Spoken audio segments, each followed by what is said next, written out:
ನಮಸ್ತೆ ಸ್ನೇಹಿತರೆ, ನಾವಿಂದು ಅಂಗೈ ಹುಣ್ಣಿಗೆ ಕನ್ನಡಿ ಯಾಕೆ ಎಂಬ ಗಾದೆಯ ಮೂಲ ಅರ್ಥವನ್ನು ನೋಡೋಣ. ಅಂಗೈ ಹುಣ್ಣಿಗೆ ಕನ್ನಡಿ ಯಾಕೆ ಎಂಬ ಗಾದೆಯ ಮೂಲ ಅರ್ಥ, ನಮ್ಮ ಕೈಯಲ್ಲಿ ಇರುವ ನಮಗೆ ಸ್ಪಷ್ಟವಾಗಿ ಗೊತ್ತಿರುವ ಸಮಸ್ಯೆಗೆ ಬೇರೆ ಯಾರು ಹೇಳಿಕೊಡುವ ಅವಶ್ಯಕತೆ ಇಲ್ಲ.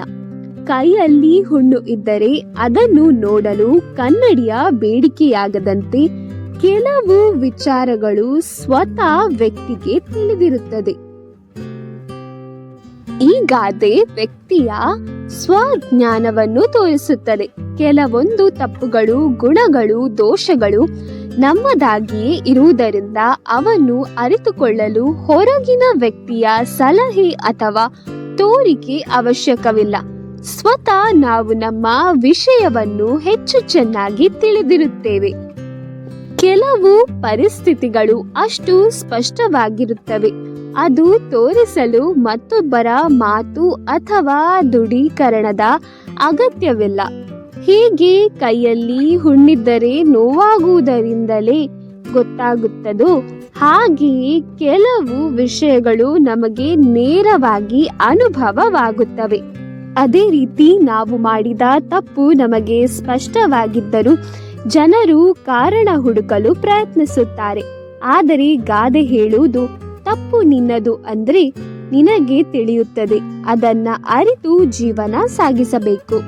ಈ ಗಾದೆ ಜವಾಬ್ದಾರಿಯನ್ನು ಸ್ವೀಕರಿಸುವ ಗುಣವನ್ನು ಬೆಳೆಸುತ್ತದೆ. ನಮ್ಮ ಕ್ರಿಯೆಗಳ ಫಲಿತಾಂಶಗಳು ನಮ್ಮ ಮುಂದೆಯೇ ಇರುತ್ತವೆ. ಅದನ್ನು ಒಪ್ಪಿಕೊಂಡರೆ ಬದುಕಿನಲ್ಲಿ ಬೆಳವಣಿಗೆ ಸುಲಭವಾಗುತ್ತದೆ. ಕೆಲವರು ತಮಗೆ ಕಾರಣವಾಗಿರುವ ಸಮಸ್ಯೆಗೂ ಹೊರಗಿನ ಕಾರಣಗಳನ್ನು ಹುಡುಕುವರು. ಈ ಗಾದೆ ಆ ಪ್ರವೃತ್ತಿಯನ್ನು ತಿದ್ದುತ್ತದೆ. ನಿನಗೆ ಗೊತ್ತಿರುವ ವಿಷಯಕ್ಕೆ ನಟಿಸಿಕೊಳ್ಳುವುದು, ಮರೆ ಮಾಡುವುದು ಬೇಡ, ನಿಜವನ್ನು ಒಪ್ಪಿಕೊಳ್ಳು ಎನ್ನುವ ಸಂದೇಶ ನೀಡುತ್ತದೆ. ಮನುಷ್ಯನಿಗೆ ತನ್ನ ಗುಣ ದುರ್ಗುಣಗಳು ತಿಳಿದಿರುತ್ತವೆ.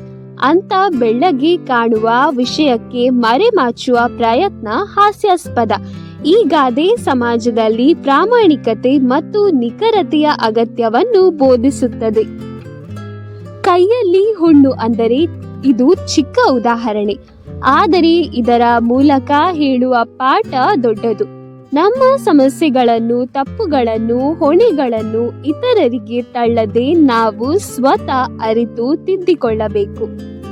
ಒಟ್ಟಿನಲ್ಲಿ ಅಂಗೈ ಹುಣ್ಣಿಗೆ ಕನ್ನಡಿ ಯಾಕೆ ಎಂಬ ಗಾದೆ ಸ್ವಪರಿಚಯ, ಜವಾಬ್ದಾರಿ, ಪ್ರಾಮಾಣಿಕತೆ ಮತ್ತು ನೇರತೆ ಬಗ್ಗೆ ಬೋಧಿಸುವ ಗಾಢವಾದ ಗಾದೆ. ಜೀವನದಲ್ಲಿ ನಾವು ಎಲ್ಲ ಎದುರಿಸುವ ಸಂದರ್ಭಗಳಲ್ಲಿ ಇದು ತುಂಬಾ ಉಪಯುಕ್ತವಾಗಿರುತ್ತದೆ. ವಿಡಿಯೋ ನೋಡಿದ್ದಕ್ಕಾಗಿ ಧನ್ಯವಾದಗಳು. ಇನ್ನಷ್ಟು ಹೆಚ್ಚಿನ ಮಾಹಿತಿಗಳಿಗೆ ನಮ್ಮ ಯೂಟ್ಯೂಬ್ ಚಾನೆಲ್ ಅನ್ನು ಸಬ್ಸ್ಕ್ರೈಬ್ ಮಾಡಿ ಹಾಗೂ ನಮಗೆ ಸಪೋರ್ಟ್ ಮಾಡಿ.